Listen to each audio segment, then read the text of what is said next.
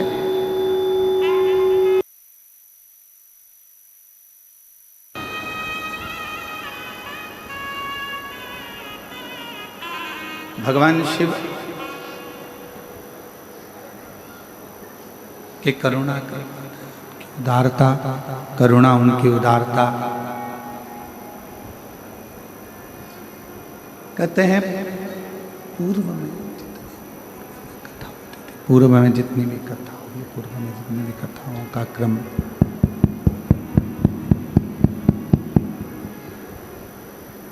पूर्व में जितनी भी कथा हुई हैं, जितनी भी पूर्व में कथा का क्रम रहा है,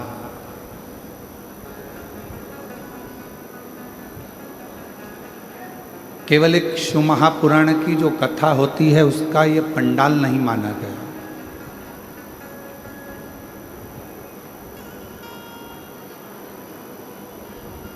जहाँ पर भी भगवान शंकर की कथा होती है, शिव महापुराण की कथा होती है, उसको पंडाल नहीं कहते, उसको पंडाल नहीं कहते, उसको पंडाल नहीं बोलते हैं, उसको पंडाल नहीं कहा जाता। शिव महापुराण की जो कथा होती है, जो भी स्थान होता है, उसको भगवान शिव का कैलाश धाम माना गया है, जहाँ बैठकर शिव भक्त शिव महापुराण की कथा को श्रवण करते हैं।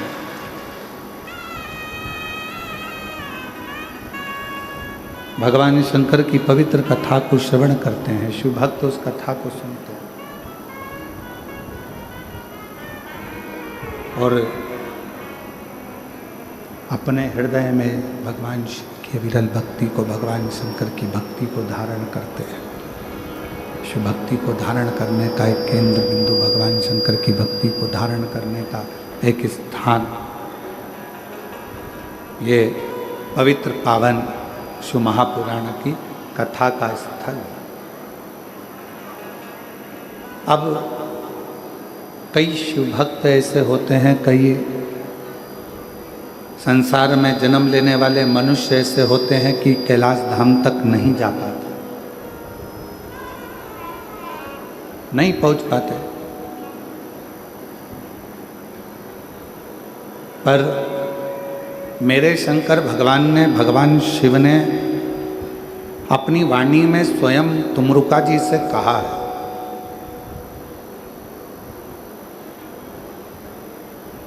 अपनी वाणी में स्वयं तुमरुका जी से एक शब्द कहा कि है तुमरुका, जहाँ आप कथा कह रहे हो, जहाँ मैं इस कथा को ईसर गोरा बनकर श्रवण कर रहा हूँ, चंचुला देवी जिस कथा को के लिए, चंचुला देवी अपने पति बिंदुक की मुक्ति के लिए, मोक्ष के लिए एक कथा श्रवण कर रही है। तो आज मैं वचन देता हूँ तुमरुका जी कि जिस स्थान पर ये पवित्र शिव महापुराण की कथा जहाँ पर भी होगी, वो भूमि साधारण नहीं कहलाएगी। शिवजी कहते हैं वो मेरा कैलाश 7 दिन तक वहीं पर विराजमान रहेगा और भगवान शिव की अविरल कथा का रसपान करें।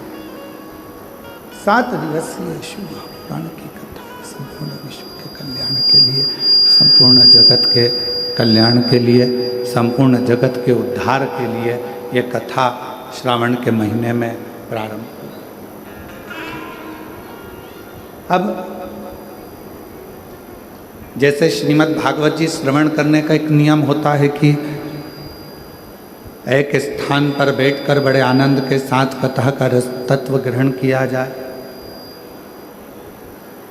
रामचरितमानस का एक नियम होता है कि रामचरितमानस 24 घंटे में, 9 दिन में, 1 माह में त्रैमासिक में 12 महीने में जैसा भी आपको क्रम करना हो उस क्रम से उसको पूर्ण किया जाए।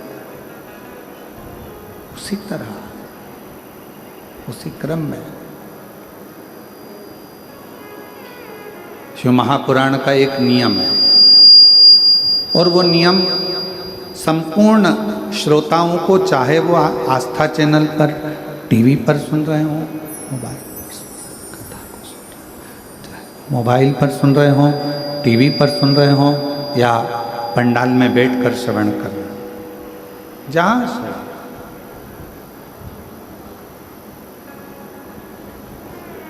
कथा के श्रोताओं का एक नियम होना चाहिए, और वो नियम यहाँ बताया गया है कि कथा को सुनने वाला, कथा को श्रवण करने वाला, कथा को सहजने वाला, कथा को श्रवण करने वाला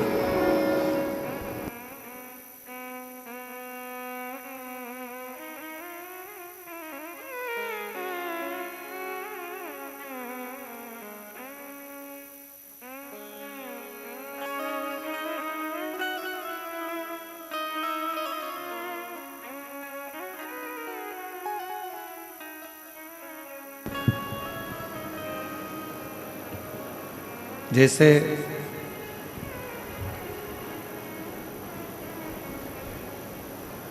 श्रीमद् भागवत का एक नियम होता है, जैसे रामचरितमानस का एक नियम होता है,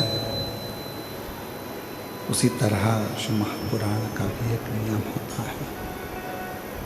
उसी तरह और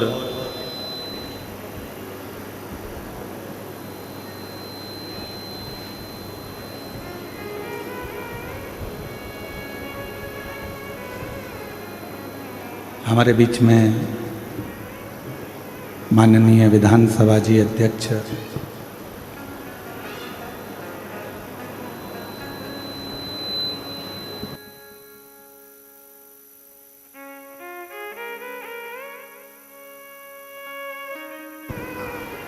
हमारे बीच में डॉक्टर रमन सिंह जी, धर्मपत्नी जी श्रीमती वीणा सिंह जी पधारी हैं, और उनकी बहनें भी यहाँ पर पधारी हैं। एक बार जोरदार ताली बजाकर उनका स्वागत, वंदन, अभिनंदन। शिव कृपा है, आप भगवान शंकर की परम भक्त भी हैं, और जब आपके निवास पर राजनांदगांव पर जाना हुआ था, उस समय पर शिव भक्ति के किस्से बाबा की कृपा से बहुत श्रवण करने को मिले। एक बार जोरदार ताली बजाकर उनका स्वागत, वंदन, अभिनंदन। शिव तत्व कह रहा है, भगवान शंकर का चरित्र कर रहा है। और तेरी कृपा बिना ना हिले एक भी अणु, लेते हैं श्वास तेरी कृपा से तनु तनु, बखान क्या करूं मैं लाखों के ढेर का, चपटी भभूत में खजाना कुबेर का, हे गंगाधार मुक्ति द्वार ओंकार तू, भोले ओंकार तू, आयो शरण तिहारी शंभु तार तार तू। ये शिव की उदारता।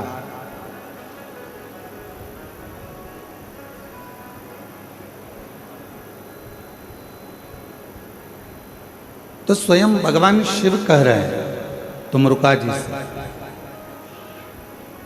कि है तुमरुका मृत्युलोक में, भूमंडल पर, संसार सागर में, मृत्युलोक में, भूमंडल पर, संसार सागर में, कहीं पर भी जहां पर शिव महापुराण की कथा होगी, वो भूमि कोई साधारण नहीं होगी। जितने दिन शिव महापुराण की कथा चलेगी उतने दिन कैलाश वहीं पर विराजमान रहेगा, और उस कैलाश पर बैठकर लोग कथा सुनेंगे। अब कथा का नियम श्रीमद् भागवत जी का नियम अलग है,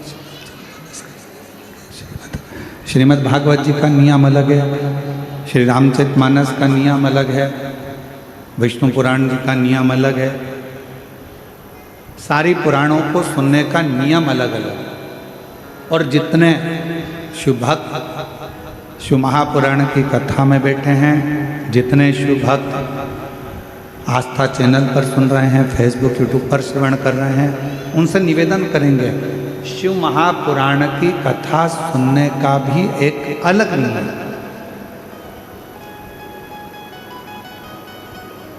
शिव महापुराण की कथा सुनने का नियम कौन सा है? तो कहा शिव पुराण का एक सबसे बड़ा नियम है, आप अपने घर से जब शिव महापुराण की कथा को श्रवण करने के लिए जाओ या अपने घर में बैठकर टीवी के सामने या मोबाइल पर भी शिव महापुराण की कथा को श्रवण करो, उस समय पर तुम्हें ये पूर्ण विश्वास होना चाहिए कि कथा मैं नहीं, मेरा महादेव श्रवण कर रहा है और मेरे दुखड़े को हर रहा है। ये विश्वास, ये विश्वास, भरोसा, ये श्रद्धा, ये दृढ़ता आपके और हमारे जीवन में आनंदता दे। और फिर निवेदन है, अपना समय बिल्कुल बर्बाद मत करो। आपके मन में अगर शिव जी के प्रति विश्वास है,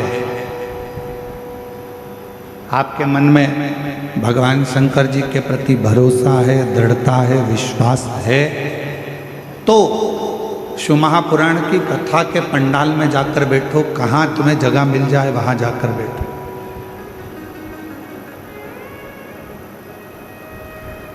यदि विश्वास नहीं है, भरोसा नहीं है, शिव जी पर हमारा दृढ़ता नहीं है, तो फिर कथा में जाने की जरूरत नहीं। अपना काम करो, अपने घर में रहो, अपने व्यस्त। ये कथा, क्योंकि रामचरितमानस में तुलसीदास बाबा ने अपने शब्दों में कहा है शंकर विश्वास रूपिणो। ये कथा ही विश्वास, और विश्वास को ही शिव कहा गया।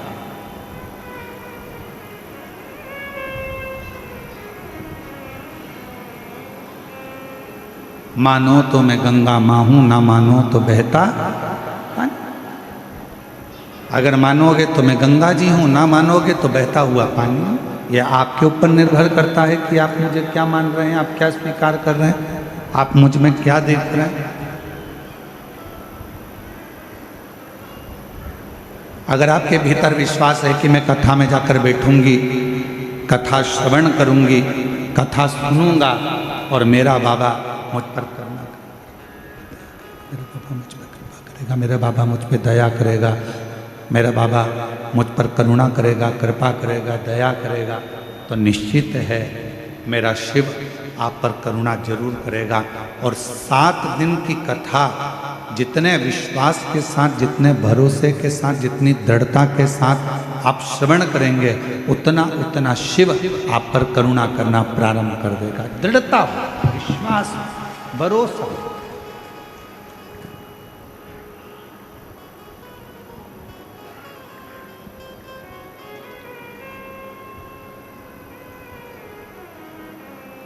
आपका घर बड़ा है, छोटा है, वो मायना नहीं रखता।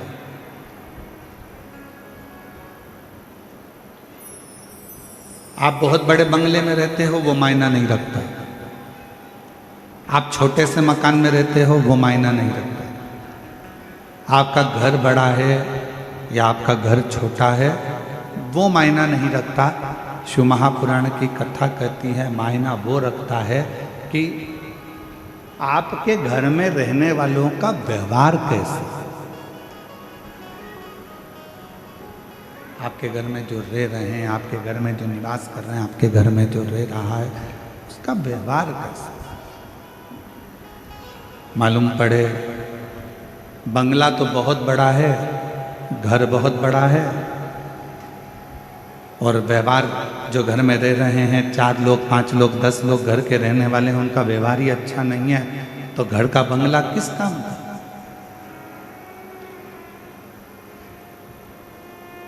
घर बड़ा है या घर छोटा है उस वो कोई मायना नहीं रखता, पर मायना रखता है तुम्हारे घर का व्यवहार। तुम्हारे घर का व्यवहार कैसा है, तुम्हारे घर में रहने वालों व्यक्तियों का व्यवहार कैसा है। मालूम पड़े एक बहू उधर मुंह खुला कर रह रही है, एक बेटा उधर रह रहा है, एक बेटी उधर रह रही है, घर में थोड़े से रिश्तेदार आए, मालूम पड़ा ननन भाभी से ना बोले, भाभी ननन से ना बोले, ननन नंदोई से ना बोले, और पत्नी पति से ना बोले, सारे रिश्तेदार आते जरूर हैं, पर मालूम पड़े आपस में व्यवहार ही ठीक ना हो तो बड़े बंगले का करोगे क्या। मकान बड़ा या मकान छोटा होने से व्यक्ति के जीवन में सुख नहीं है।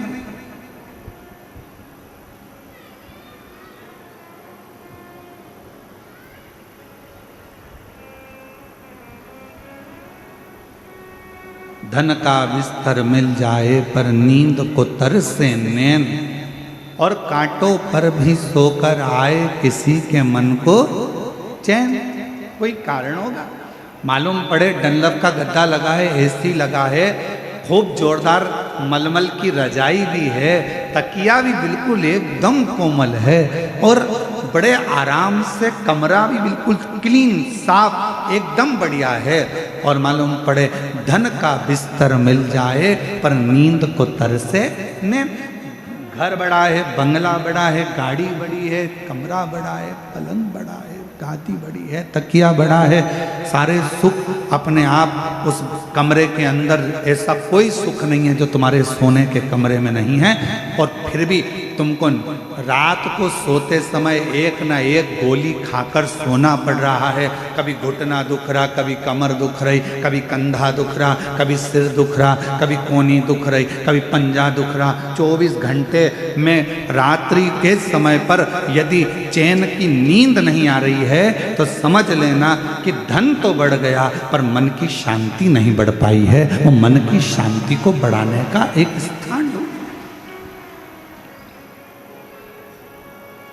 मन की शांति को बढ़ाने का एक केंद्र बिंदु ढूंढ। क्या देती है शिव महापुराण की कथा?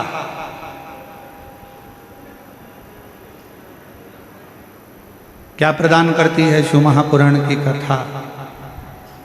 शिव महापुराण की कथा देती है पक्का विश्वास, पक्की दृढ़ता।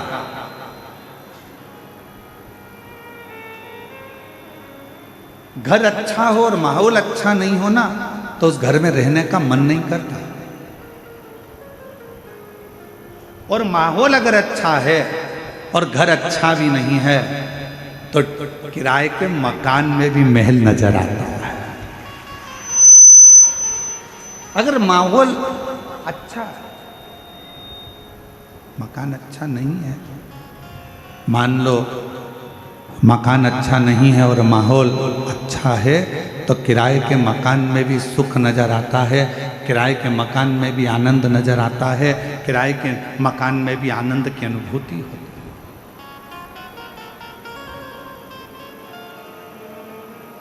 किराए का अब कितनी बड़ी कृपा है जरा देखिएगा भगवान शिव की कथा में।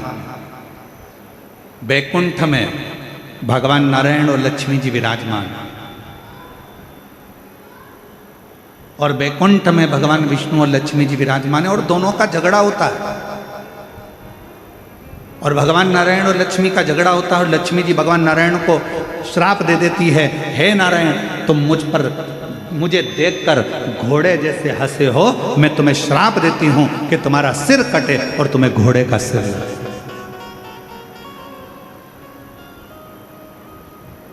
अब देखिए जरा, श्राप दिया गया।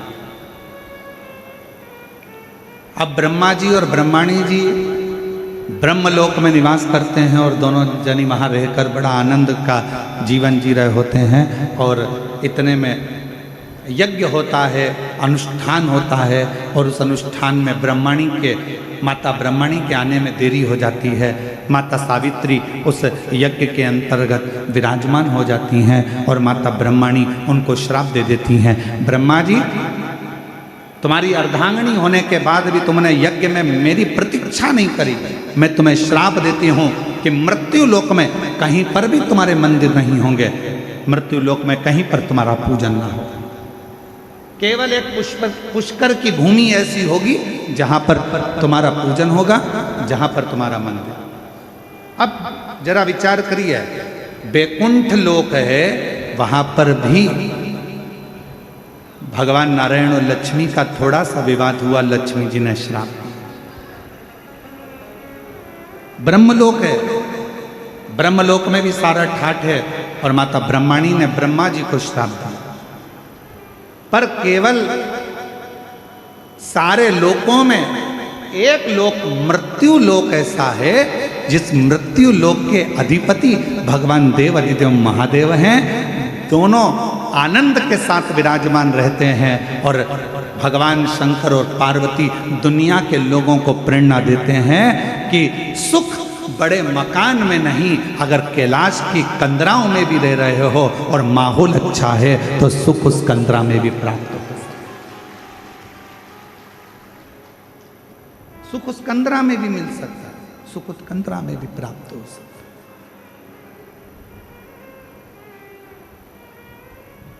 बस अच्छा घर अच्छा है और माहौल अच्छा नहीं है तो घर किसी काम का नहीं है, और अगर माहौल अच्छा है तो फिर आप गुफा में भी रह रहे हो, कंदरा में भी रह रहे हो, तो समझ लो कि सुख है, सुख।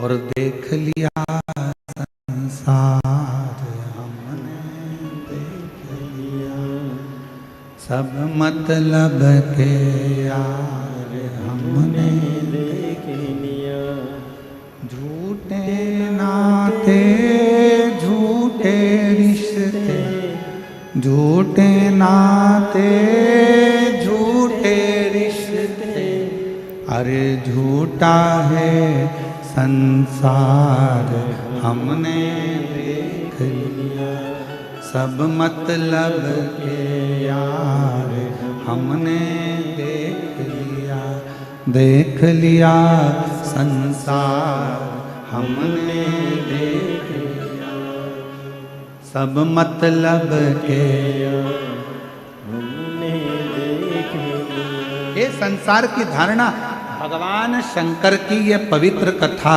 शिव महापुराण की ये पवित्र कथा, श्रावण महीने में जितने भी भक्त इस शिव महापुराण की कथा को श्रवण कर रहे हैं, जयंती स्टेडियम भिलाई छत्तीसगढ़ की इस पवित्र धरा से बोलबम सेवा समिति के नेतृत्व में ये जो कथा चल रही है, इस कथा को आप श्रवण करें और ये विचार करें कि अपने घर का माहौल हमें कैसा रखें।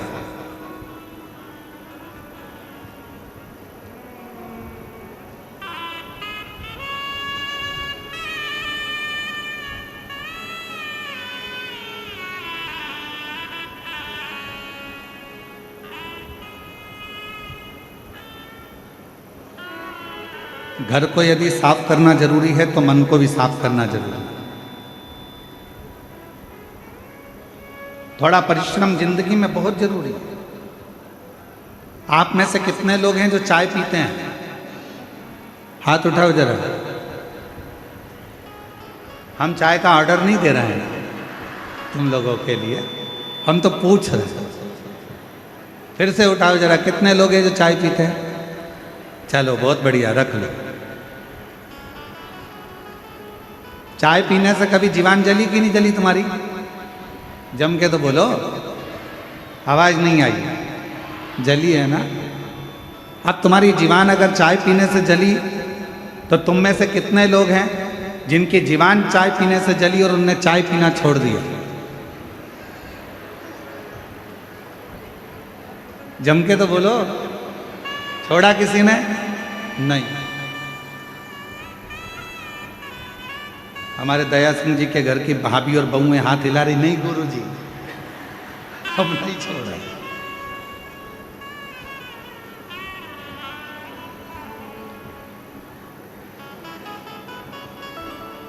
अब जरा विचार करिए, चाय से तुम्हारी जीवान जल गई तो तुमने चाय पीना छोड़ा क्या? नहीं, चाय पीते रहे। जब चाय से जीवान जली तो तुमने चाय पीना नहीं छोड़ा। मान लो एक कंपटीशन एग्जाम दिया, एक परीक्षा दी, या एक परीक्षा देने में आप सफल नहीं हो पाए, असफल हो गए, या आप उस रिजल्ट में निकल नहीं पाए, तो कई लोग कह देते हैं कि अब आज से मैं एक भी एग्जाम नहीं दूंगा।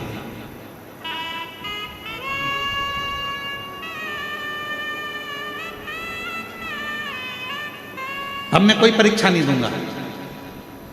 अरे भाई, चाय से जीवान जल जाती है तो लोग चाय पीना नहीं छोड़ते, पीते रहते हैं।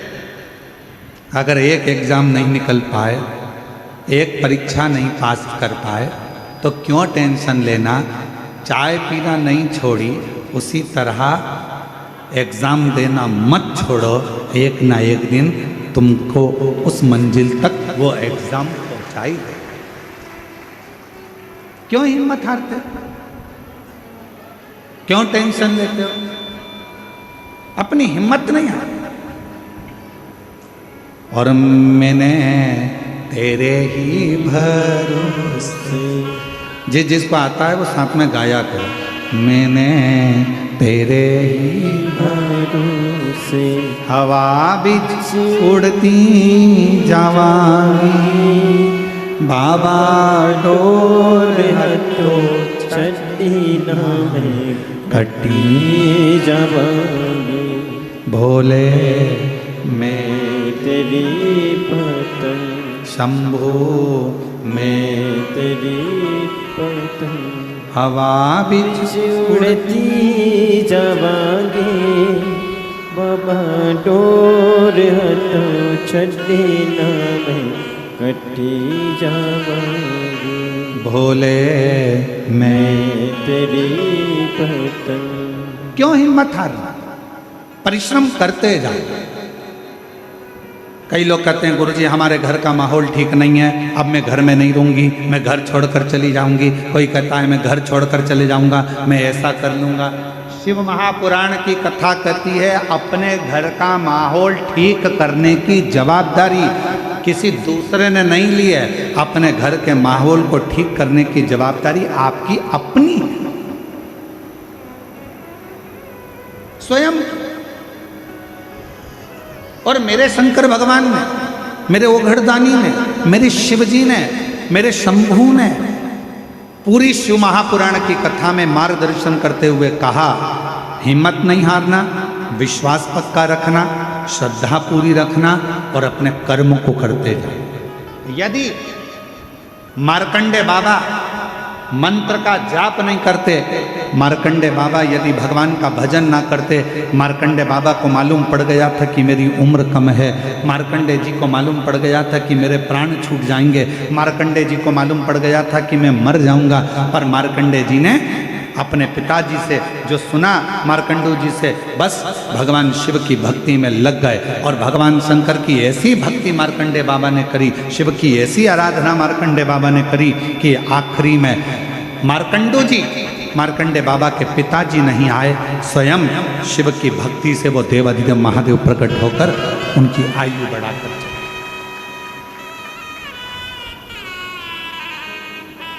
स्वयं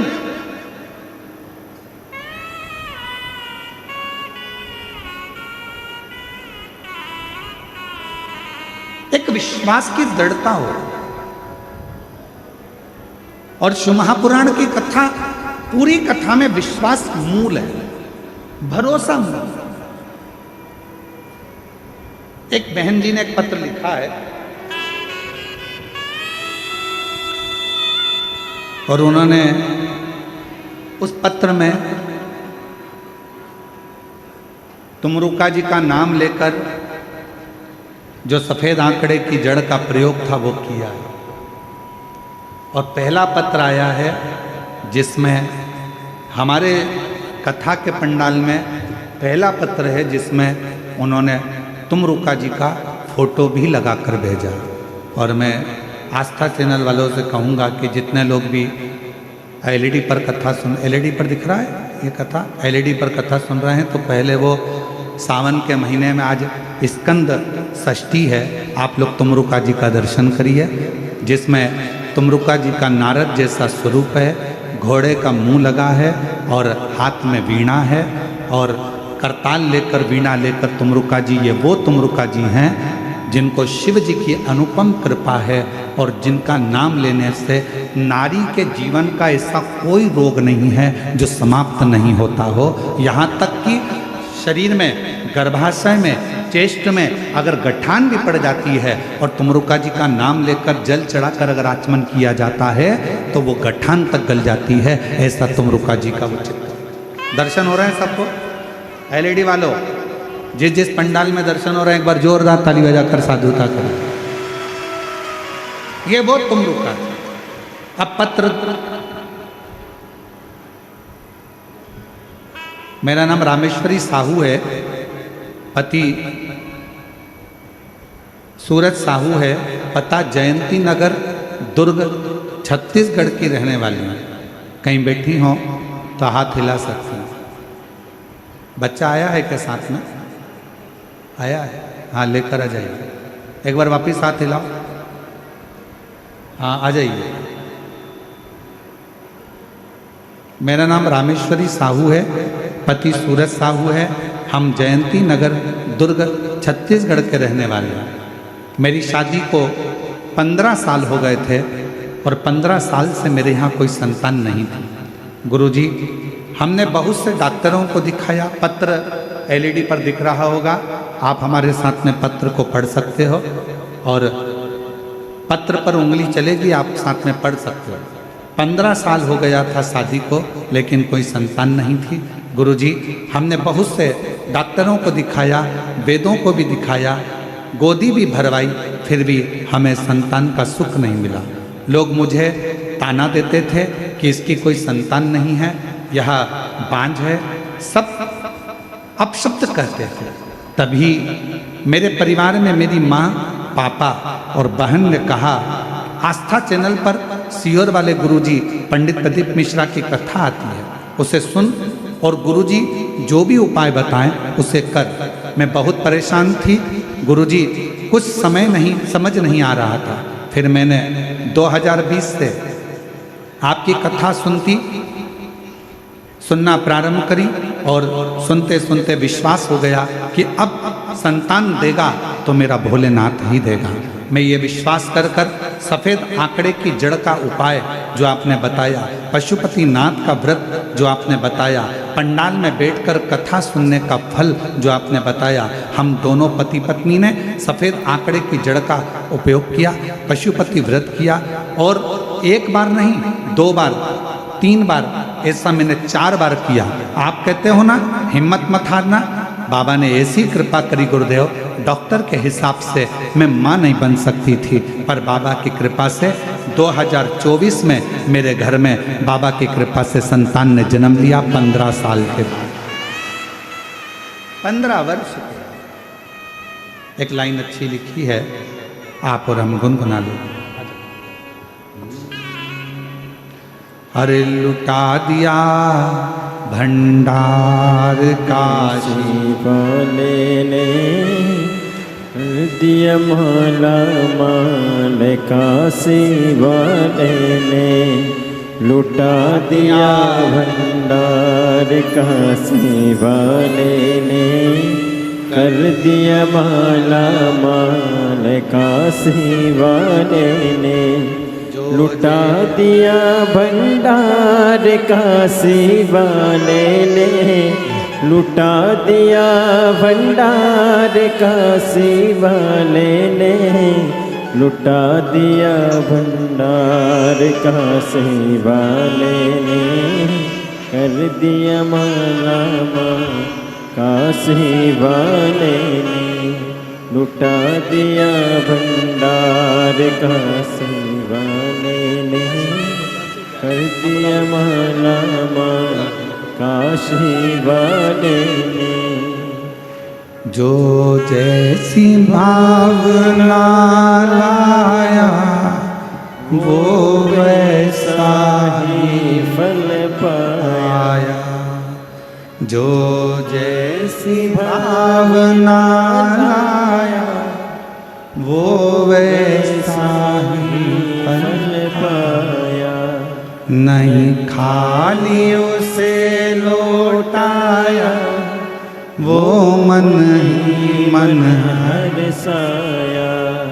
नहीं खाली उसे लौटाया वो मन ही मन हरसाया। और कर दिया। आप भी बोलो साथ में, श्रावण का महीना चल रहा है, बड़े प्रेम से। कर दिया मान मान काशी वाले ने लुटा दिया भंडार काशी वाले ने। इस पत्र में उन्होंने एक लाइन लिखी है, बड़ी अच्छी लाइन, देखिए।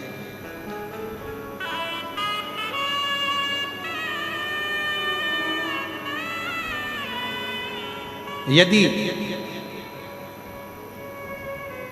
दुनिया का कोई व्यक्ति शिव महापुराण पर यदि विश्वास कर लेगा तो गुरुजी मैं छाती ठोक कर कहती हूं कि मेरा कुबरेश्वर बाबा भंडार भर देगा। ये विश्वास, ये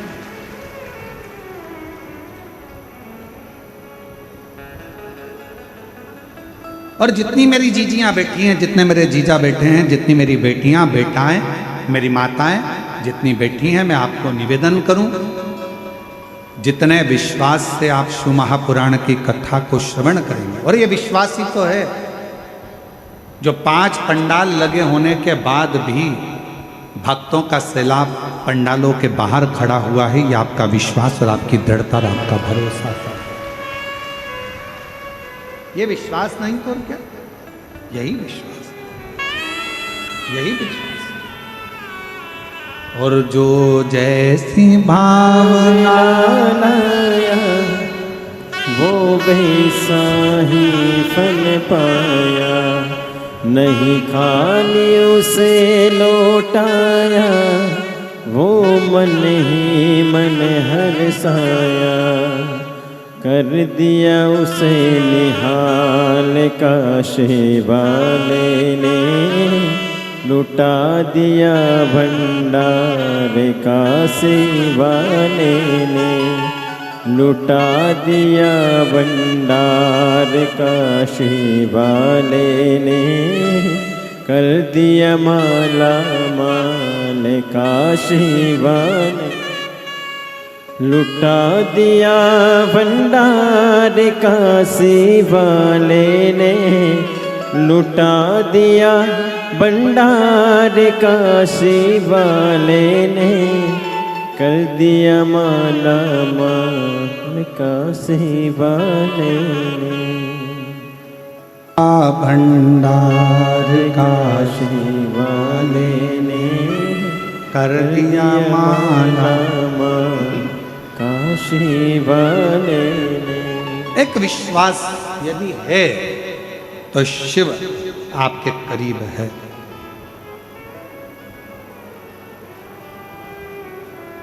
क्या कहती है देवराज ब्राह्मण की कथा। देवराज तो कभी शंकर जी के मंदिर ही नहीं गया। देवराज तो कभी भगवान शंकर को जानता तक नहीं था। जिस देवराज ब्राह्मण ने कभी मंदिर नहीं गया, जल नहीं चढ़ाया, पूजन नहीं करी, अर्चना नहीं करी, आराधना नहीं करी, साधना नहीं करी, मंत्र नहीं जपा, अनुष्ठान नहीं किया, पूजन नहीं की, अर्चना नहीं की, और वो शिव जी के धाम चले गया।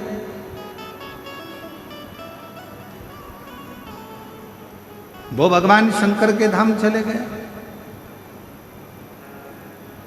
ए मेरी छत्तीसगढ़ की जीजियों और मेरे छत्तीसगढ़ के जीजाओं, बेटियों, बेटाओं, मेरी माताओं, आपसे निवेदन करूं एक बार एकांत में बैठना और एकांत में बैठकर कभी इस बात पर विचार करना कि देवराज ने आखिर पुण्य कौन सा करा था।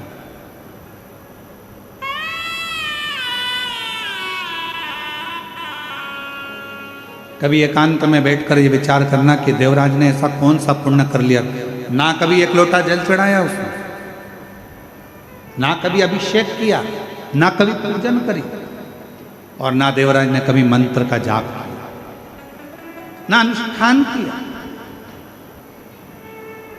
फिर करा क्या?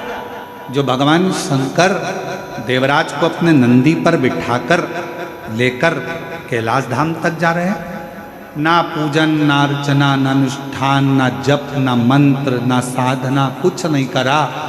देवराज ने केवल एक काम करा, 5 मिनट शिव महापुराण की कथा में बैठकर कथा को सुन लिया और उसे परम धाम मिल गया। परम धाम। ना जल चढ़ाया, ना अनुष्ठान किया, ना तप करा, ना साधना करी, ना व्रत करा। एक काम करा उसने, दिल से, चोरी का धन था, शरीर तप रहा था, बुखार आ रहा था, और एक मंदिर में जाकर बैठ गया और कानों में शिव महापुराण की कथा चल। एक पत्र आया है, देखिए।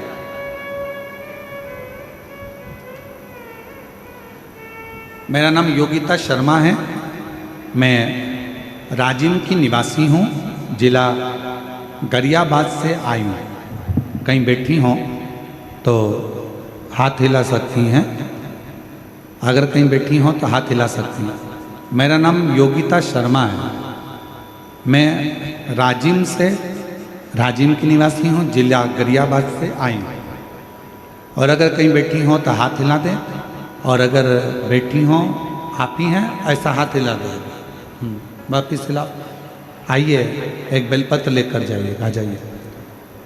गुरुजी, मैं पशुपतिनाथ के व्रत की महिमा, एक लोटा जल व मंदिर की साफ सफाई का कितना बखान करूं उतना कम है। पत्र को आप लोग एलईडी पर पढ़ सकते हैं। मैं पशुपतिनाथ जी, मेरा बेटा निकाल नहीं पाया। दूसरी बार फिर से उसने यूपीएससी की परीक्षा दी, इंटरव्यू दिया, सिलेक्शन नहीं हुआ। एक बार फिर शॉर्ट लिस्ट में उसका नाम आया। हमें लगा कुछ महीने में उसका सर्विस ऑर्डर आ जाएगा, पर कुछ नहीं हुआ। फिर से मेरे बेटे ने तैयारी करी। मैंने अपने बेटे से कहा, बेटा, वो सियोर वाला महाराज कहता है कि अगर मेहनत पूरी करी जाए, परिश्रम पूरा करा जाए, रात दिन एक करा जाए, और आखिरी में एक बेलपत्री पर शहद लगाकर शिवजी को चढ़ाकर एग्जाम दिया जाए तो बाबा सुनता जरूर। मेरा बेटा बोला, माँ, एक बार अपन रुद्राक्ष महोत्सव में सीहोर चलते हैं। मेरा बेटा मुझे 2022 में सीहोर ले गया। मेरे बेटे ने कंकर शंकर की पूजा करी। गुरुजी, 29 अप्रैल 2022 को राजिम से रतलाम की 7वें दिन की कथा सुनने हम पंडाल में चले गए, क्योंकि हमने सुना है कि पंडाल में बैठकर जो मांगा जाता है वो बाबा देता है। गुरुदेव, हम पंडाल में रतलाम मध्य प्रदेश पहुंच गए, वहाँ कथा सुनी और बाबा की ऐसी कृपा हुई। गुरुदेव, पंडाल की कथा 7 दिन की पूरी कर कर निकले और बाबा की कृपा से उसका यूपीएससी का एक रिजल्ट आना रह गया था, जो रुक गया था, उसका रिजल्ट आ गया। और आज मेरा बेटा सेंट्रल गवर्नमेंट सर्विस का ऑर्डर आ गया और मेरा बेटा आज सेंट्रल गवर्नमेंट की सर्विस कर रहा है। गुरुदेव, मेरा बेटा राजिम क्षेत्र का सेंट्रल गवर्नमेंट की जॉब का पहला लड़का है जिसने सेंट्रल गवर्नमेंट की बड़ी नौकरी उसको प्राप्त हुई यूपीएससी की परीक्षा फाइनल कर कर। आज मैं बाबा को यहाँ धन्यवाद देने के लिए आई हूँ कि कुबेरेश्वर बाबा की ऐसी कृपा है गुरुदेव कि अगर पंडाल में कथा सुनते सुनते जो मन में आता है कुबेर भंडारी उसको पूरा जरूर करता है। मैं शिव को नमन करने आ जाओ। जो जैसी लाया वो ऐसा ही फल पाया, नहीं खाली उसे लौटाया, वो मन ही मन हर्षाया, कर दिया उसे निहाल काशी वाले ने, कर दिया महला। एक बार जोरदार ताली बजाएं।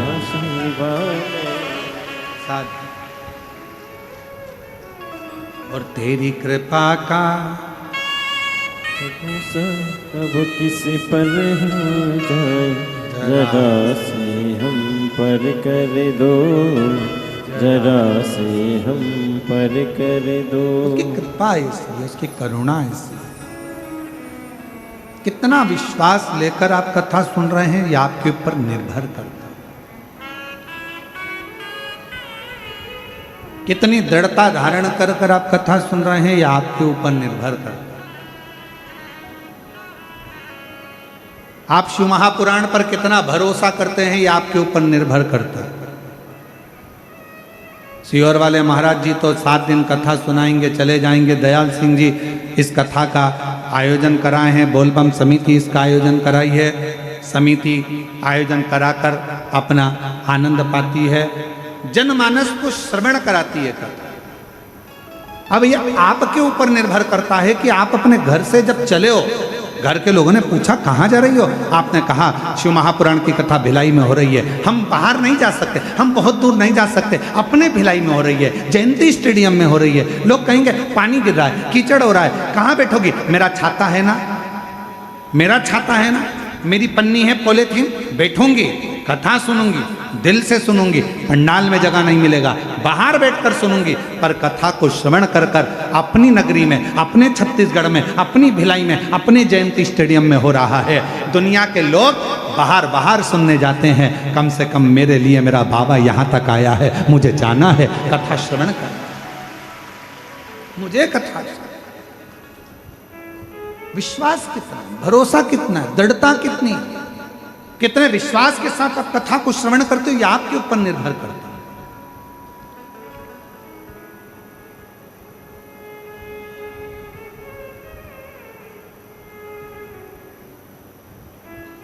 अरे बारिश हो रही है, कहां जा रही है? बारिश का काम है बरसना और हमारा काम है कथा को श्रवण करना, ये हमारा कार्य, हम सुन।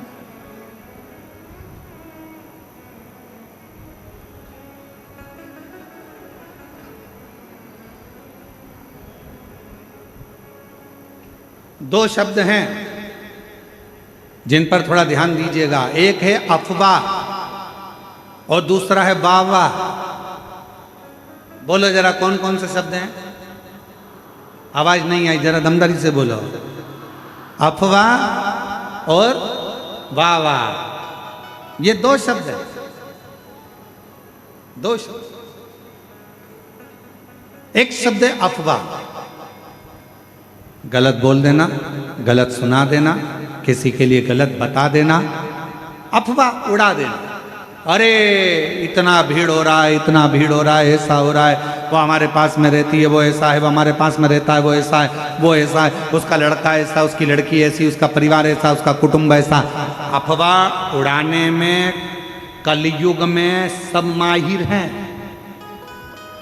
अफवाह उड़ाने में कलयुग में सब माहिर हैं। इसलिए थोड़ा सावधानी रखना। शिव महापुराण की कथा कहती है किसी अफवाह में मत जाना। क्यों? क्या कारण? तो कहा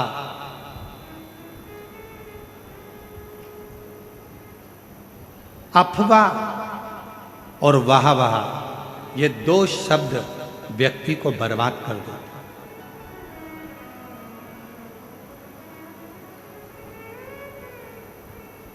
अफवाह व्यक्ति के जीवन को बर्बाद कर देती है और वाह वाह अपने भीतर अहंकार को रखकर, अभिमत्ता को रखकर बर्बाद कर देती है।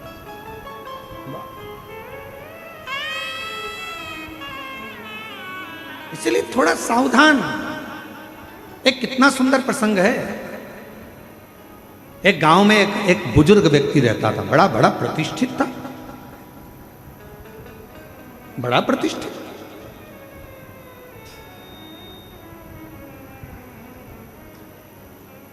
और गांव में बुजुर्ग व्यक्ति रहता था। उन्हीं के घर के 4 घर छोड़कर एक बड़ा नौजवान लड़का, बड़ा सुंदर, बड़ा स्मार्ट, बड़ा विद्वान, बड़ा ज्ञानवान एक लड़का रहता था। बहुत विद्वान था, पढ़ा लिखा था और अच्छा स्मार्ट था, हैंडसम था और सब बढ़िया अच्छा था। अब बुजुर्ग व्यक्ति के मन में आया कि बताओ लोग इसी को ज़्यादा सम्मान देते हैं, इसी को आदर देते हैं, इसी का सत्कार करते हैं, इसी को पूछते हैं। तो इसने धीरे धीरे कर कर गाँव के लोगों का कान भरना प्रारंभ कर दिया कि ये जो लड़का है ये चोर है। इसने उस कॉलोनी में चोरी करी थी, उस मोहल्ले में चोरी करी थी। धीरे धीरे अफवाह उड़ाना प्रारंभ करा और अफवाह ऐसी उड़ाई कि पूरे गांव में, पूरे नगर में बात हो गई कि ये लड़का चोर है। सब दूर खबर हो गई ये चोर है, इसने चोरी करी। अब बात चलते चलते एक दिन नगर के है गांव में चोरी हो गई और चोरी का इल्जाम गांव के लोगों ने किस पे लगाया? उसी लड़के पर लगाया जो चोर नहीं था, पर ईर्ष्या से उसको चोर बना दिया गया और चोरी का इल्जाम लगा दिया। चोरी का इल्जाम जैसे ही लगा, चोरी का इल्जाम लगते से उस लड़के को पकड़ा गया, थाने में लेकर गए, बंद किया। बंद करने के बाद जब निर्णय लिया गया, सारे सबूत देखे गए, तो मालूम पड़ा कि इस लड़के ने तो चोरी ही नहीं की। चोरी सूचना पाई कि इस पर चोरी का इल्जाम लगाया किसने, तो कहा कि एक गांव का व्यक्ति है और उस गांव के व्यक्ति ने इस पर चोरी का इल्जाम लगाया। उस गांव के बुजुर्ग व्यक्ति को बुलाया और पूछा गया, तुमने इस नवयुवक लड़के की जिंदगी खराब कर दी, तुमने इस नवयुवक युवान लड़के का जीवन बर्बाद कर दिया और तुमने इस पर चोरी का इल्जाम लगा दिया। वो बुजुर्ग व्यक्ति आंखों से आंसू भरकर रोने लगा। मैंने तो हंसी हंसी में टिप्पणी करी थी छोटी सी, मैंने तो हंसी हंसी में बस ऐसे ही बोल दिया था, मैंने तो हंसी हंसी में बस ऐसे ही नाम ले दिया था। इतने में सरपंच को गुस्सा आ गया और सरपंच ने कहा इसका निर्णय कल लिया जाएगा। एक काम करना, तुमने हंसी हंसी में जो काम किया है, जो तुमने बोला है, इस लड़के के लिए जो तुमने इस लड़के के लिए बोला है, एक कागज में लिखो, उस कागज को फाड़ो, फेंक दो और कल आते आते उस कागज के टुकड़ों को वापस लेकर आना। निर्णय कल दिया जाए। बुजुर्ग व्यक्ति ने वही बात लिखी, फाड़ी, फेंकी, वापिस आया। कागज का एक टुकड़ा, दो टुकड़ा उसको मिला, बाकी का कोई टुकड़ा उसको नहीं, कोई टुकड़ा नहीं। सरपंच ने कहा बाकी के कागज के टुकड़े कहाँ हैं? तो कहा वो तो हवा में उड़ गए, मैं सब लेकर नहीं आ पाया। सरपंच ने कहा बुजुर्ग व्यक्ति से, बाबा जी किसी के लिए कुछ कह देना हवा में उड़ने के बराबर है। उसकी जिंदगी बर्बाद हो गई तुम्हारी जरा सी हंसी में, जरा सी अफवाह में, जरा से अपशब्द में किसी का जीवन बर्बाद हो जाता है, फिर वो जीवन संभल नहीं पाता है, संभल नहीं पाता। कहना सरल है, किसी के लिए अफवाह उड़ाना सरल है। वो लड़का ऐसा, वो माता ऐसी, वो भाई ऐसा, वो बुजुर्ग ऐसा, वो व्यक्ति ऐसा, उसने ऐसा कर दिया, उसने वैसा। अफवाह उड़ाना सरल है, अफवाह में कहना सरल है, किसी के लिए आड़ा टेढ़ा कहना सरल है, किसी के लिए अफवाह उड़ाना सरल है, किसी के लिए अपशब्द कहना सरल है। परंतु उस अफवाह का जो बाद में निर्णय निकलता है, वो व्यक्ति को झंझोड़ देता है कि वो व्यक्ति ऐसा नहीं था और दुनिया के लोगों ने उसको गलत ठहरा दिया। गलत दो शब्द हैं, एक अफवाह और दूसरा वाहवाह। अफवाह भी हमारे जीवन को नष्ट कर देता है, हमारे विचारों को नष्ट कर देता है। और दूसरे नंबर पर है वाह-वाह। अगर कोई तुम्हारी तारीफ कर रहा है, वाह वाह बोल कर तारीफ कर रहा है, बहुत बढ़िया भैया, बहुत, तो वाह वाह कर रहा है, तो समझ लेना ये हमारे भीतर कहीं अहंकार को तो नहीं भर रहा, हमारे भीतर कहीं अभिमतता को तो नहीं भर रहा।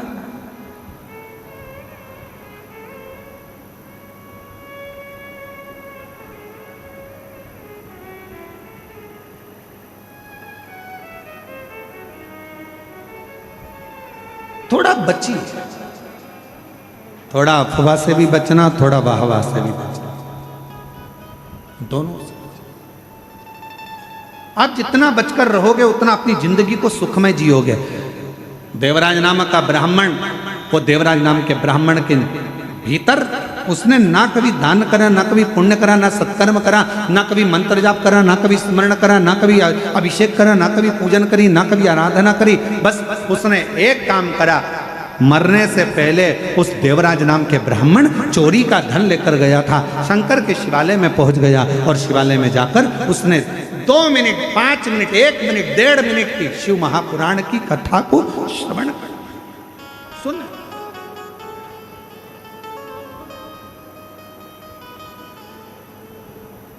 और फिर निवेदन करूं इस पवित्र व्यासपीठ से, फिर निवेदन करूं इस पवित्र श्रावण के महीने के इस पावन कथा से, पावन कथा के रसपान। आपने सावन के महीने में यदि अभिषेक नहीं करा है, सावन के महीने में यदि पूजन नहीं करी है, सावन के महीने में अगर शिव जी के मंदिर नहीं गए हो, सावन के महीने में अगर शंकर भगवान का मंत्र जाप नहीं करा है, सावन के महीने में अगर नाम जाप नहीं करा है, तो श्रावण के महीने में अगर बन सके तो शिव महापुराण की कथा 2 मिनट 5 मिनट की अवश्य पंडाल में जाकर श्रवण करो, तुम्हें उसका फल अवश्य प्राप्त।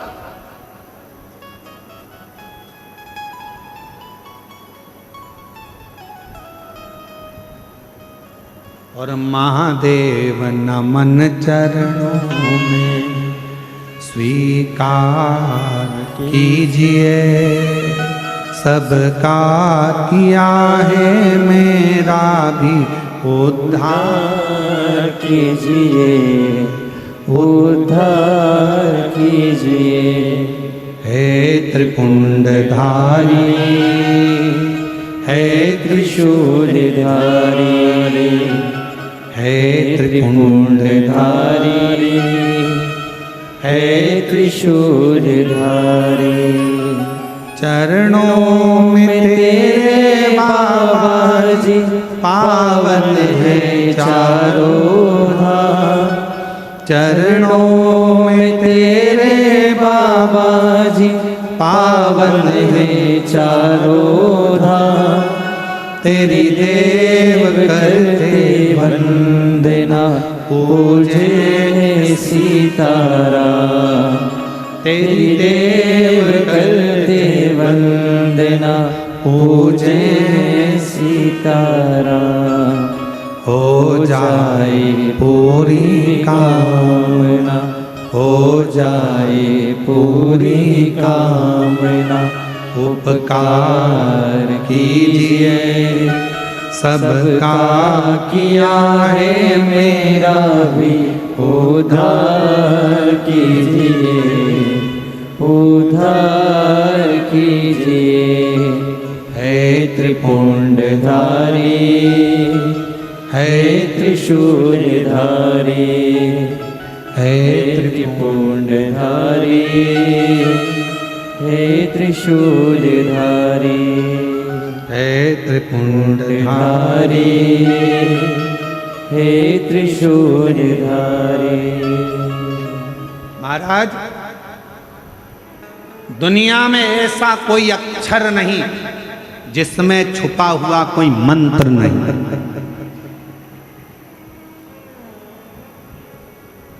संपूर्ण ब्रह्मांड में, दुनिया में ऐसा कोई अक्षर नहीं जिसमें छुपा हुआ मंत्र नहीं, और दुनिया में कोई ऐसा वृक्ष नहीं, पौधा नहीं जिसमें औषधि का गुण नहीं।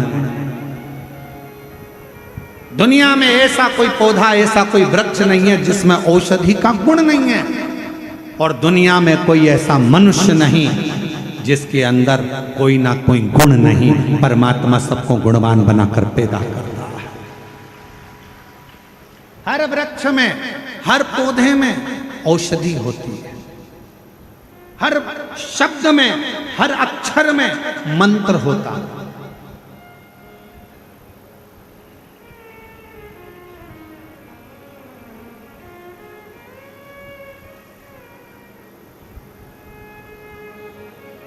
कथा पर ध्यान दीजिएगा। चंचुला देवी पति बिंदु के लिए शिव महापुराण की कथा सुन रही। दिवस निकलते गए, और दिवस निकलते निकलते चंचुला देवी के मन में एक प्रश्न खड़ा हुआ।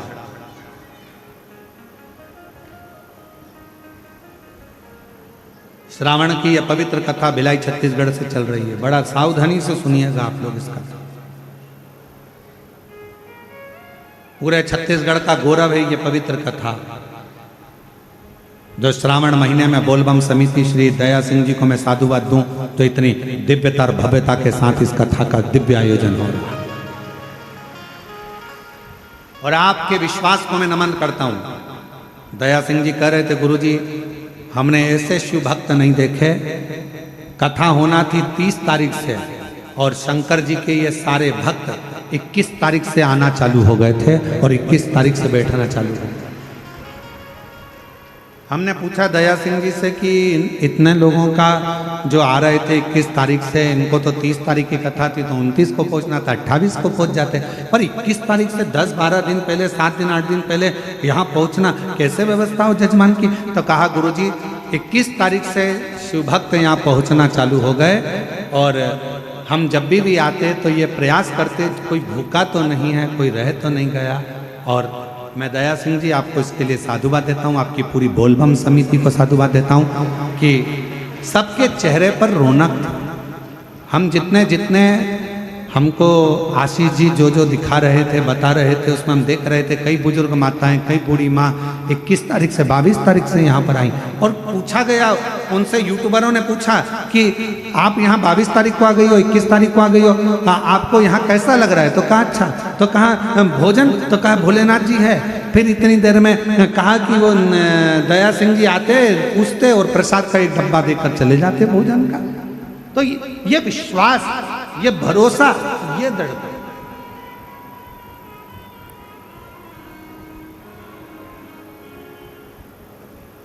इसलिए इस कथा को हम कहेंगे कि पूरे छत्तीसगढ़ का गौरव है ये शिव महापुराण की कथा, भिलाई जयंती स्टेडियम की कथा। ये गौरव छत्तीसगढ़ का एक आनंद। कितना विश्वास, कितना भरोसा। प्रश्न खड़ा हुआ, कथा चलती रही और चलती चलती कथा में कुछ दिन निकले और दिन निकलने के बाद में जैसे ही थोड़े से दिन निकलने के बाद में चंचुला देवी ने पूछा, तुम रुका जी से एक प्रश्न। बहुत सावधानी से इस प्रश्न का उत्तर सुनिएगा जो चंचुला देवी करिए। तुम रुका जी से प्रश्न किया गया, क्या शिव महापुराण का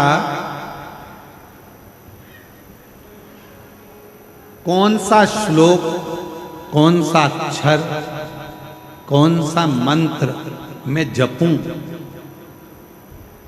चंचुला जी कह रही हैं शिव महापुराण का वो कौन सा अक्षर, कौन सा मंत्र, कौन सा श्लोक मैं जपूं जिससे मेरे पति बिंदुक की मुक्ति हो जाए और मेरा अखंड सौभाग्य हो जाए। मेरा पति बिंदुक प्रेत योनि में पड़ा हुआ है और प्रेत योनि में पड़े हुए मेरे पति की मुक्ति होना बड़ा कठिन है और मेरे वापिस मेरा सौभाग्य, मेरा सिंदूर अमर हो जाए।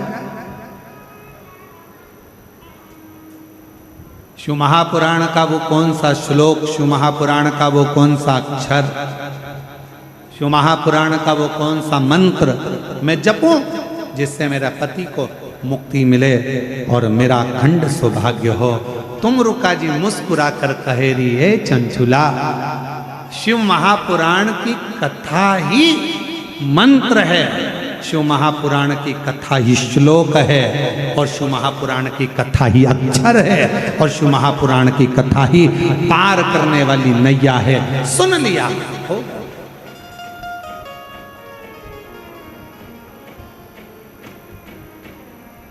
कुछ जपे ना जपे, कुछ बोले ना बोले, कोई मंत्र का किया ना किया, कोई अक्षर को जपा ना जपा, किसी मंत्र को जपा ना जपा, किसी अक्षर का नाद किया ना किया, आज के ज़माने में लोगों के अंदर बहुत बड़ा भ्रम पड़ा हुआ है। हाँ, हम ओम नमः शिवाय बोलें, नमः शिवाय बोलें, हम ये बोलें कि हम वो बोलें, हम ये शब्द बोलें कि हम वो शब्द बोलें, हम ओम नमो भगवते वासुदेवाय बोलें कि हम राम बोलें, कि हम कृष्ण बोलें, कि हम शंकर बोलें, कि हम शिव बोलें, कि हम भोलेनाथ बोलें, कि हम शंभुनाथ बोलें। आज के ज़माने में दुनिया के लोगों ने भगवान शंकर को ऐसा बांट दिया, कोई कहता है शिव अलग हैं, कोई कहता है शंकर अलग हैं, कोई कहता है शंभु अलग हैं, कोई कहता है महादेव अलग हैं, कोई कहता है ये अलग हैं। शिव महापुराण की कथा कहती है हमें ज़्यादा आडंबर में नहीं पड़ना, हमें ज़्यादा दिखावे में नहीं पड़ना। हम तो एक बात जानते हैं कि हमारे घर के नज़दीक में जो शंकर जी का शिवलिंग है वही हमारा शंकर है, वही हमारा पिता है और वही हमारा सुनने वाला है। एक लोटा जल चढ़ाएंगे, हमारा बाबा सुन लेगा। और कोई तुमसे कहे ये मंत्र मत बोलो, वो मंत्र मत बोलो, ये ओम नमः शिवाय में ओम मत लगाओ, तो नमः शिवाय में ये मत लगाओ, तो श्री शिवाय नमस्तुभ्यम, तो ओम नमः भगवत, तुम कोई चक्कर में मत पड़ो। तुम्हारा दिल करे तो राम बोलो, तुम्हारा दिल करे तो कृष्ण बोलो, और तुम्हारा दिल करे तो शिव बोलो, और तुम्हारा दिल करे तो नमः शिवाय बोलो, तुम्हारा दिल करे तो ओम नमः शिवाय बोलो, और तुम्हारा दिल करे तो श्री शिवाय नमस्तुभ्यम बोलो, और तुम्हारा दिल करे तो ओम नमो भगवते वासुदेवाय बोलो। तुम्हारा दिल करना चाहिए, क्योंकि दिल तुम्हारा है, मन तुम्हारा है और महादेव तुम्हारा है। दिखावे से वो प्रसन्न नहीं, आडंबर से नहीं प्रसन्न।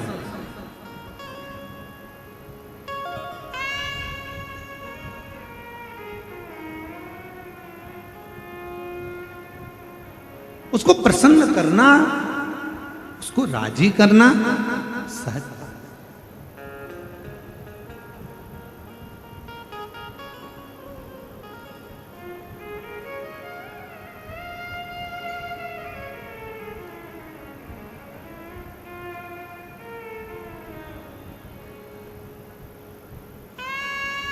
बस उसके चित्त वृत्ति में, मन में थोड़ा सा भाव प्रकट करिए।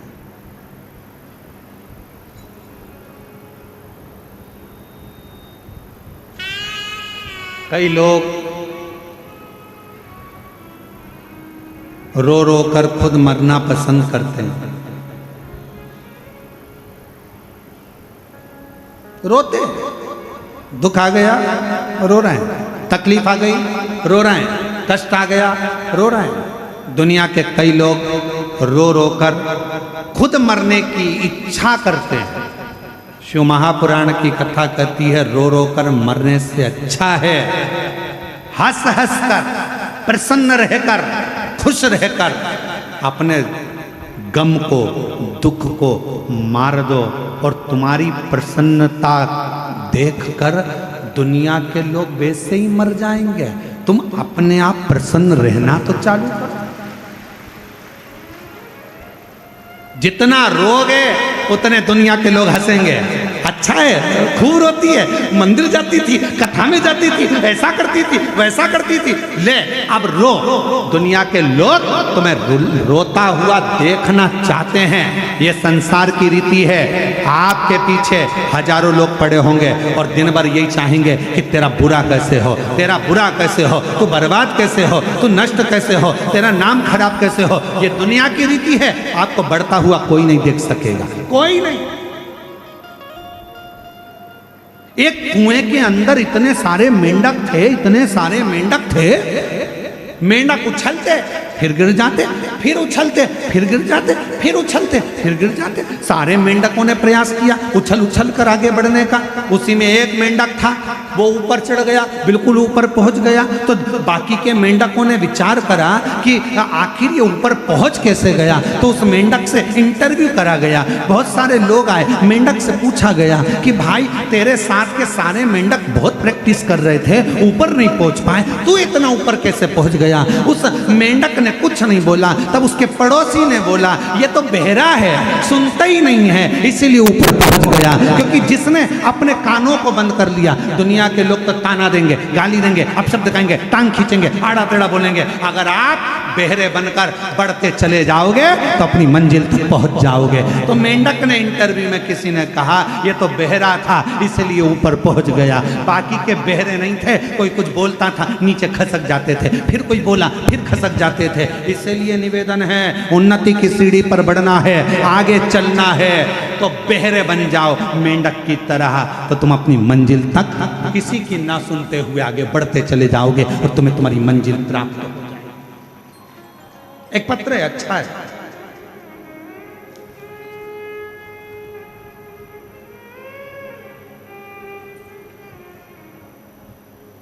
मेरा नाम कविता टेम्बरे है, मेरे पति का नाम श्री दास टेम्बरे है। मैं तहसील मुकाम तुमसर, पोस्ट मेरेवानी, जिला भंडारा, राज्य महाराष्ट्र से आई हूँ। कहीं बैठी हों तो हाथ हिला सकती हैं। महाराष्ट्र के भंडारा से आई हुई हैं, तुमसर से। गुरुजी, एक लोटे जल का मैं क्या वर्णन करूं। मैं नागपुर की कथा में गई थी और बाबा से मैंने केवल एक ही वर मांगा था कि मेरे बेटे की सरकारी नौकरी लग जाए। मेरा बेटा कहीं बैठी हो तो बेलपत्र लेने के लिए आ सकते हैं। अगर कहीं बैठी हैं हाथ हिला दो, आप ही हैं, आ जाओ, एक बेलपत्र लेने के लिए आ जाओ। मेरा बेटा सरकारी नौकरी की तैयारी कर रहा था, क्लियर नहीं हो पा रहा था, उसको मिलिट्री में जाना था। मैंने अपने बेटे से कहा तू क्यों चिंता करता है। सियोर वाला महाराज कहता है कि पंडाल में बैठकर अगर कोई ने कथा श्रवण करी है, पशुपतिनाथ का व्रत किया है और शिवजी से जो मांगा है वो मिलेगा। मेरा बेटा और मैं नागपुर में जब कथा हुई तो हम सुनने के लिए गए। पंडाल में बैठकर हमने कथा श्रवण करी, जो बन सका वैसी सेवा करी, पशुपतिनाथ का व्रत किया और बाबा की ऐसी कृपा हुई गुरुदेव कि मेरा बेटा केवल 19 साल का हुआ और उसका सिलेक्शन आर्मी इंडियन में हो गया। इंडियन आर्मी के अंतर्गत उसका सिलेक्शन हुआ और बाबा की कृपा से मेरा बेटा पंजाब फिरोजपुर में ड्यूटी दे रहा है, जिसका मैं फोटो लगा रही हूँ। वो नहीं आ पाया पर मैं यहाँ आकर बाबा को प्रणाम करने के लिए आई हूँ। उसका फोटो लगा है, आप लोग एलईडी पर देख सकते हैं। मेरा बेटा फिरोजपुर में पंजाब में ड्यूटी दे रहा है। शिव कृपा किसको कहते हैं, शंकर किसको कहते हैं, उसकी उदारता किसको कहते हैं। मत सुन। आग लगे बस्ती में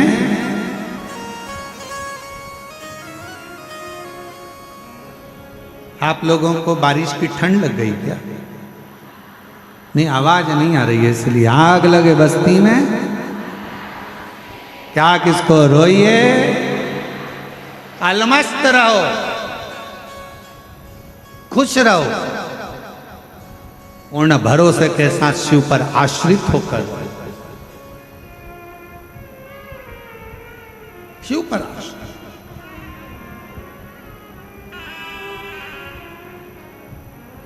और धीमा बजाओ भोलानाथ डमरू, धीमा बजाओ, धीमा बजाओ भोलानाथ डमरू, धीमा बजाओ, धीमा बजाओ भोलानाथ डमरू, धीमा बजाओ, धीमा बजाओ भोलानाथ डमरू, धीमा बजाओ, धीमा बजाओ बाबा, धीमा बजाओ, धीमा बजाओ भोला, धीमा बजाओ, धीमा बजाओ भोला, धीमा बजाओ, धीमा बजाओ भोला, धीमा बजाओ, अरे धीमा बजाओ भोलानाथ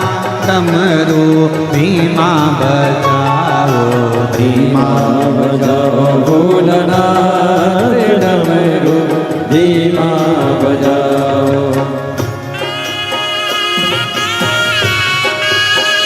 दोनों हाथों से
सुन के विष्णु जी आए, डमरू की धुन सुन के विष्णु जी आए, डमरू की धुन सुन के विष्णु जी आए, डमरू की धुन सुन के विष्णु जी आए, विष्णु जी आए संग लक्ष्मी को लाए, विष्णु जी आए संग लक्ष्मी को लाए, विष्णु जी आए संग लक्ष्मी को लाए, विष्णु जी आए संग लक्ष्मी को लाए।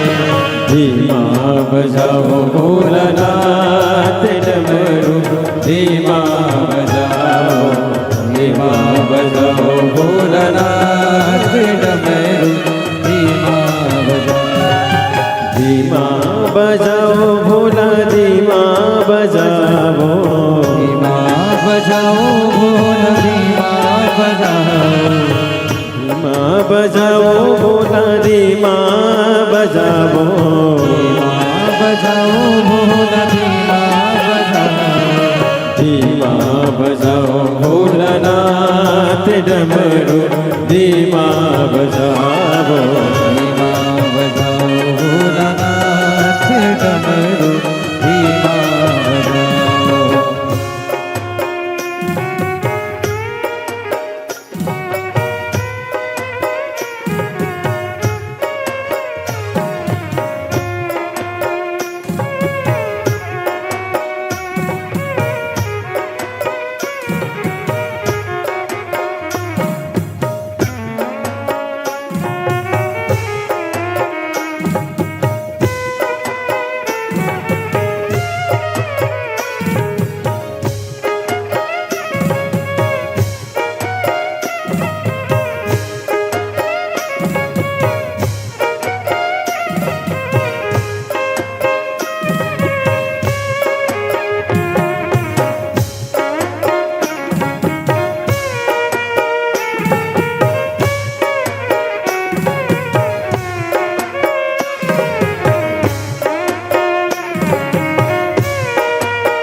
की धुन सुन के ब्रह्मा जी आए, डमरू की धुन सुन के ब्रह्मा जी आए, ब्रह्मा जी आए सके ब्रह्मणी को लाए, ब्रह्मा जी आए सके ब्रह्मणी को लाए, डमरू की धुन सुन कर ब्रह्मा जी आए, डमरू की धुन सुन के ब्रह्मा जी आए, ब्रह्मा जी आए सके ब्रह्मणी को लाए, ब्रह्मा जी आए सके ब्रह्मणी को लाए, धीमा बजाओ भोलानाथ डमरू, धीमा बजाओ, धीमा बजाओ भोलानाथ डमरू, धीमा बजाओ।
डमरू की धुन सुन के राम जी आए, डमरू की धुन सुन के राम जी आए, राम जी आए माता सीता को लाए, राम जी आए संग सीता को लाए, डमरू की धुन सुन के राम जी आए, डमरू की धुन सुन के राम जी आए, राम जी आए संग सीता को लाए, राम जी आए संग सीता को लाए, धीमा बजाओ भोलानाथ डमरू, धीमा बजाओ धीमा बजाओ भोलानाथ डमरू, धीमा बजाओ धीमा भोलानाथ डमरू, धीमा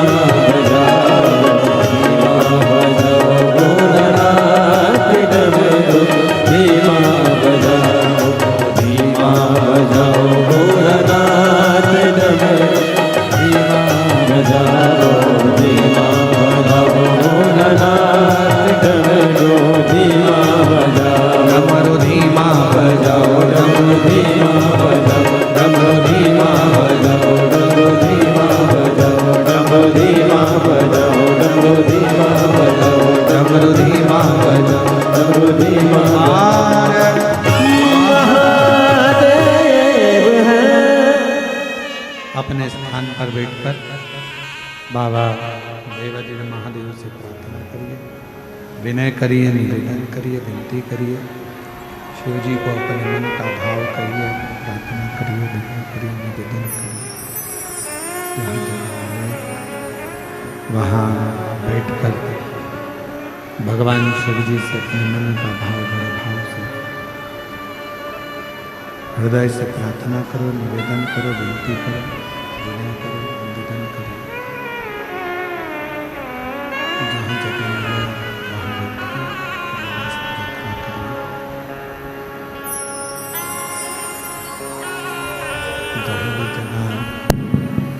जहाँ भी जगह मिले वहाँ बैठकर बाबा को अपने मन का भाव कहिए, प्रार्थना करिए, विनय करिए, निवेदन करिए। श्रावण का महीना है, आज स्कंद षष्ठी है। आज के दिन का किया गया भजन, श्रवण, मंत्र जाप, नाम जाप, कीर्तन सुख प्रदान करता है, आनंद देता है। सभी लोग साथ में बोलेंगे और बाबा से अपने मन का भाव कहेंगे।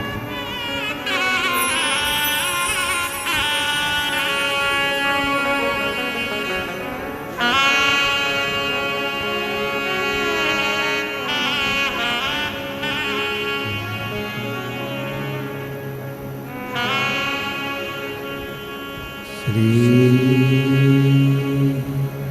शिवाय नमस्तु, श्री शिवाय नमस्तु, श्री शिवाय नमस्तु, श्री शिवाय नमस्तु, श्री शिवाय नमस्तु। भोला सब दुख काटो हारा, ओ भोला सब दुख काटो हारा।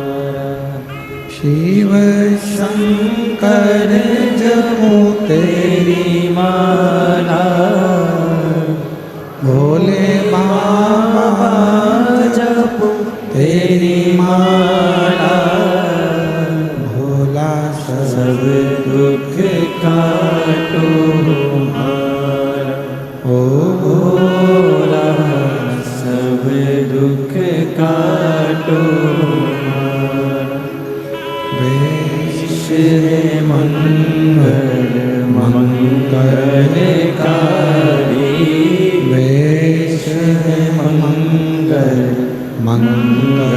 मंगलकारी शमशान वासी हमारा शमशान वासी हमारा हो भोला सब दुख काटो